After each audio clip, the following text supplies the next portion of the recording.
Ahuja from Inteligex. Chris, if you want to share your screen. Nice to see you again. Seeing you as well. Thank you for having me. Appreciate that. Hope you can see this all right. You're welcome. Yeah, we can see it, we can hear you. So you've got 10 minutes and there you go. Wonderful, thank you. So I'm Chris Ahuja. I'm a neurosurgery resident at the University of Toronto, just finishing off my PhD in stem cell therapies for spinal cord injury. And I serve as CEO of Inteligex, which partly spawned from my work and partly spawned from some of the work out of University Health Network under Dr. Michael Failings over the last 20 years. So what Inteligex is really a healthcare company that's focused on developing precision cell therapies for diseases of the central nervous system, in particular, starting with the spinal cord, but also we'll see with some of the pathobiology that includes diseases of the brain quite broadly. And our current goals are to develop good manufacturing practice or GMP grade clinical lines of stem cell technologies and file INDs with FDA, Health Canada, and the EMA within the next 2 years for one of our products and 3 years for the other product. So this presentation will really focus on our sort of spinal cord injury program and some of the reasons why we've chosen spinal cord injury as sort of the ideal disease space to start in. This was a gentleman who unfortunately came to our clinic in neurosurgery, and he had dove headfirst into a lake and sustained a very severe C4, so mid-neck level spinal cord injury. And on the left side there is his CT scan, and on the right side is his MRI, where you can see the spinal cord is sort of just crushed from all sides. And after about 2 years of diligently completing his rehabilitation, he came back to us essentially to ask, what's next? How do I continue to get better? And the answer we had for him, which is the same answer that we have for all of our patients with spinal cord injury, is nothing. There is absolutely nothing to offer after that point. Whatever you're left with now is what you have for life. And so it was encounters like that that sort of drove us to try and find a better solution. And just to put in perspective, we're talking about 350,000 individuals in the US, over 1 million individuals across high-income G7 countries, and many, many more in the developing world. But what's common across all markets is that there are no therapies that are available. And there's such a paucity of therapies that FDA and EMA have actually designated this as an orphan disease. So it's many more patients than should be allowed for an orphan disease, but because it's so severe, they've given it this designation, allowing it to essentially fast track through clinical trials. And that's one of the reasons that we've chosen spinal cord injury as our disease space. We're talking about $1.5 to $4.5 million per patient lifetime in direct care costs, making it the most expensive medical condition, more than cancer, more than stroke, more than heart disease on a per patient basis. And so what that creates is this tremendous willingness to pay. Society is willing to pay about $1 million for even modest improvements of arm and grip function, allowing people to transfer, to brush their teeth, to feed themselves, basic daily activities of life.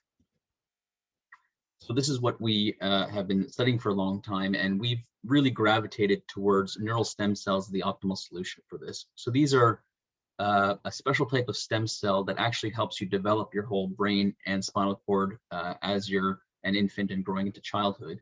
And they're unique in that they can form all the building blocks that are lost after an injury. So they can form the neurons, which are essentially the wiring of the nervous system. They can form oligodendrocytes, which are the insulation around those wires. And they can form astrocytes, which are the support network. But what we learned really early on as well is that while these are phenomenal cells, they're not magic. They can't work all on their own. They do need to be tailored to the injury environment into which they're being put. And so that's where these two leading cell products came out. One is targeting acute spinal cord and brain injuries called IntelliCells. And the other that I'll talk about in a bit more detail here is for chronic injuries, the larger market, which is called SMART cells. I can't get into too much of the science, unfortunately, but essentially we took a first principles approach and we looked at human and animal spinal cord injured tissue and their clinical status. And we essentially said, what are the barriers that are limiting these cells from working? And the first was that transplants don't survive well in the injured brain and spinal cord. When you have that kind of damage, it's very difficult for these cells to survive. Second is that we've actually been transplanting the wrong cell types to try and regenerate. the way the science has evolved, it's been very easy to make brain identity neural stem cells. But even in the trials that have come out for spinal cord injury and for ALS and MS, they've been using those same brain stem cells. And that's just not how the central nervous system works. If you want to regenerate the cervical spinal cord, you need cervical spinal cord cells. If you want to make thoracic spinal cord, you need thoracic. And the final part was that every type of central nervous system injury creates scar. So if you hurt your hand, you get a cut, you get a scar. The same thing happens in the central nervous system. But unfortunately, that scar blocks the ability of cells to regenerate. And so that's where we came up with this concept of spinal microenvironment modifying and regenerative therapeutic, or SMART cells. These are human-induced pluripotent derived neural stem cells that we modified in 3 ways. So first, they express a pro-survival growth factor that actually allows the graft to survive very well and change in that injured environment. Second, we actually have a proprietary protocol for generating region-specific neural stem cells. So we said, if you want to make neck stem cells to regenerate the neck, let's do that. If you want to regenerate the back, let's make back stem cells. If you want to regenerate the brain, let's make brain stem cells. And so we came up with some of the world's first protocols for actually making region-specific stem cells. And finally, our SMART cells are actually able to express a scar-busting enzyme directly into their local environment in an inducible fashion. So within the patient or the animal or the dish, we can control the on-off of the scar-busting enzyme. And I can't get into too many of the details in the short talk, but just as a brief snippet of what our SMART cells can do. This is one of our injury models in rodents where they have a severe cervical or neck spinal cord injury. And these are cross sections through the animal's spinal cord. And what you first appreciate in that control is that there's a very severe region of damage. There's a big hole in the spinal cord, all that white region, and all the normal architecture of the spinal cord is lost. Neural stem cells do have some effect in helping to preserve and regenerate that, but it's nothing compared to our SMART cells that we put into these animals. And on the right here is the comparable high resolution ultrasound from the living animal, where you can see the size of that cavity and those fibers are very, very different. This is just one example of our scar busting abilities. So this is something called a spot assay that very closely mimics scar and the difficulty that cells have in growing past it. So everything in purple is scar, everything in green is human neural stem cells. And you can appreciate that as they come up near that scar, they just stop. They don't want to grow through it. But SMART cells can grow through that scar as if it's not even there, which is very exciting to see. And what this means is that when we transplant these into our animals, these are longitudinal sections of the spinal cord. Usually we see these green stem cells growing on the order of 20 to 200 micrometers. Well, we're getting growth on the order of 20,000, all the way from the brainstem down to past the middle of the thoracic spinal cord. So very long distance growth that can actually help the animals to begin to recover their motor and sensory function. So we're quite excited about that. It made quite a splash in the scientific literature. We were awarded, one of our chief scientific officer was awarded the Young Investigator of the Year award for one of the most impactful stem cell discoveries, which was quite exciting. So where we're at now is we have exclusive worldwide license from the University Health Network for 22 enumerated pieces of intellectual property and know-how around the IntelliCells, around the SMART cells, around the manufacturing thereof, utility, as well as other things involved in delivering those cells and choosing patients appropriately. And we've sort of built our team from the ground up, and it's gradually growing. Some of the names may look familiar. Rafi Hofstein's our executive chairman right now. He was formerly president of Mars Innovation, so he brings a lot of great industry contacts for cell development. And we've also complemented that with a business advisory board who's been invaluable, certainly. So Mark Levinan, previous president of Sanofi Pasteur, Andrew Branyan was previous executive VP, bringing a different perspective from the financial sector at Scotiabank. And Stuart really brings a fantastic patient perspective as to what therapies do patients really want, and is this the right type of delivery to help people who are actually the end users for these products. And this is where we're at now. We're raising our seed fund. We do have some high net worth angels already committed who are in a way leading the round, but we're open to further seed investment, of course.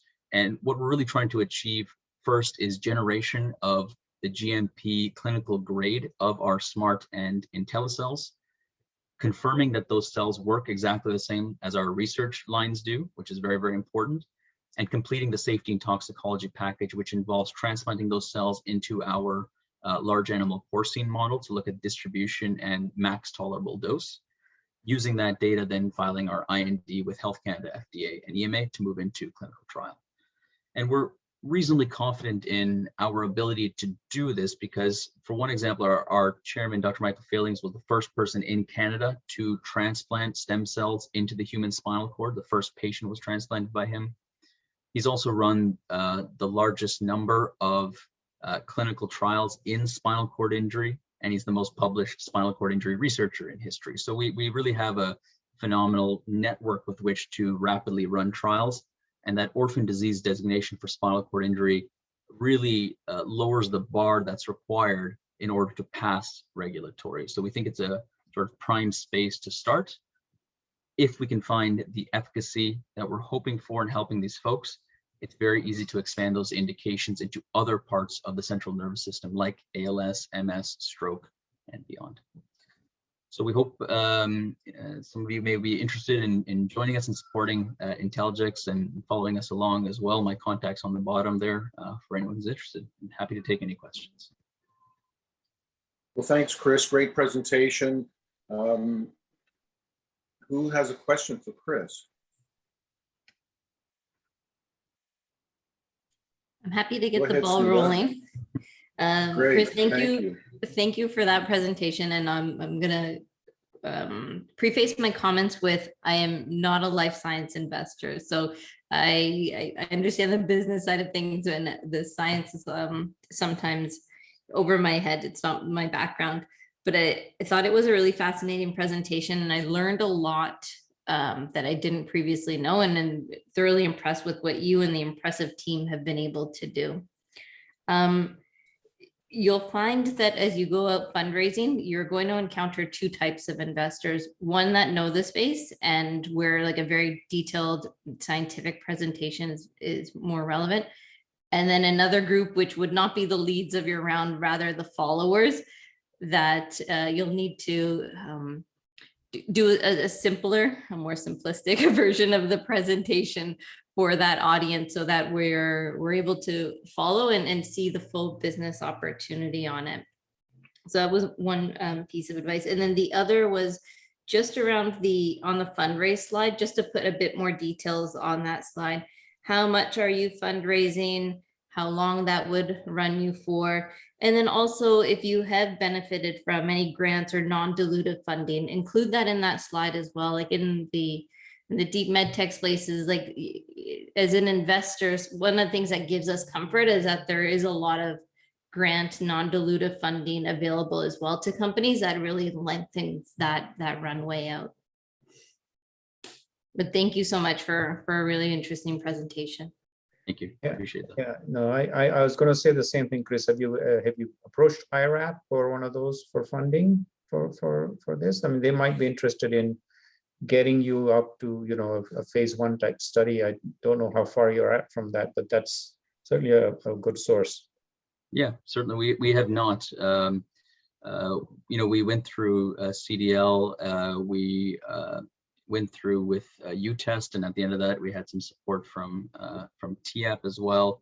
We were fortunate to receive, you know, the RBC Innovation Prize, and a lot of this work that we've now licensed out of UHN. You know, in fairness, it was funded publicly anyways through CIHR grants, and totaling about $12 million. So there's a lot of you know, public funding that got us to this point. The seed round would be to get us through to through those IND filings for both IntelliCells and Smart Cells. It's about 3 years in total, and for that we're raising 15 million. We have 2 million committed from our angels so far, and there's about 3 or 4 VCs that are doing their due diligence, but we, you know, our preference is certainly to try and partner with biotech and have angel investors for those first rounds, and then sort of maybe talk to the VCs a little bit later on. But we keep all of our options open. There are a couple of large companies that are trying to partner with us to be the sort of CNS space to their parent lines that they have available. That's great. Well, if you need some help with the IRAP side of things, connect with me and I can put you in touch with a few people. That'd be phenomenal. Thank you so much. Anybody else have a question? I'll step in. Hi, Chris. Lauren again. Love listening to your story. I was able to see your presentation in one of the former rounds. Tell me more about, I have a biology background, so Sunita, it's definitely difficult to orchestrate a presentation to accommodate different range of skill when you don't necessarily know the investors, but I think you did a very good job having a clear story. So the generation of GMP grade smart cells, what does that look like? And also second, who are there competitors, no competitors? What are some hurdles there for you? Yeah, for sure. So the GMP generation of the cells, we're looking at a couple different partners. This is not something that we're going to tackle in-house. There's quite a bit of expertise that has been developed, even though it's a fairly new space overall. So right now, our deepest talks are with CCRM, Center for Commercialization of Regenerative Medicine at Mars. They're in our backyard. They are a UHN partner as well. So it seems like a reasonable fit, and they have done this before.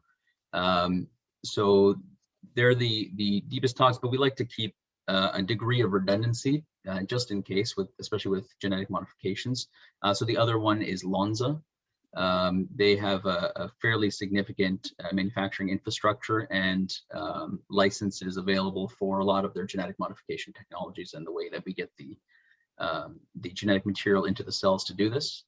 So those are our two main folks that we're looking at for the GMP manufacturing. The third is our potential commercialization partner from the biotech world. They have their own facility in San Francisco as well. And so there's a few different options, but we would choose two different ones and they would not be in-house. In terms of our competitors, there's two main ones. One was previously called Asterias, and they recently changed their name. They're looking at fetal-derived oligodendroglial stem cells, essentially. And the other is looking at fetal-derived neural stem cells. Neither of these are sort of engineered for the injury microenvironment. They're both taking naive fetal-derived stem cells and injecting them and sort of hoping that the magic takes over. They're both in phase 1/2A trial, so they sort of beat us to the clinical part of it. But in part, that's because it's, again, just hoping that they work without actually engineering for that environment. And we've seen from one previous trial that a little bit more is needed for spinal cord injury. Those are our two main competitors. Their interim results, one of them is to be released this year. One of them was released last year, and the study is now on pause. So it may not be moving forward. So I think the science first approach is, though a little bit more time consuming and probably a bit more expensive, is probably the right way to attack this fairly complicated problem. And what was the second competitor's stem cell source? It was still fetal. Correct. Yeah, it's a fetal-derived neural stem cell. Okay. Yeah. They're called Neural Stem Inc. Well, that was great, Chris. Thank you. We're coming up to the top of the hour, and I think everybody can agree with me that we've got some incredible science going on here in the Greater Toronto area. That there's just some great technology. So you can see why we decided to do this showcase event, because how else do these companies get their story told? And so we wanted to do our part. I want to thank our guest mentors, Lauren and Anne and Piyush and Snita. Great questions, really good suggestions and advice. So thank you, and giving up a big part of your evening. I want to thank, I forgot to do this at the top of the thing, but I want to thank our sponsors, the World Bank, over the years, Fasken, my firm, BDC, BDO, the city, Bayless, Bond, First Angel, Capital, Ontario Centers, and the Biz Planner. So thank you to our sponsors. Ty couldn't do it without you.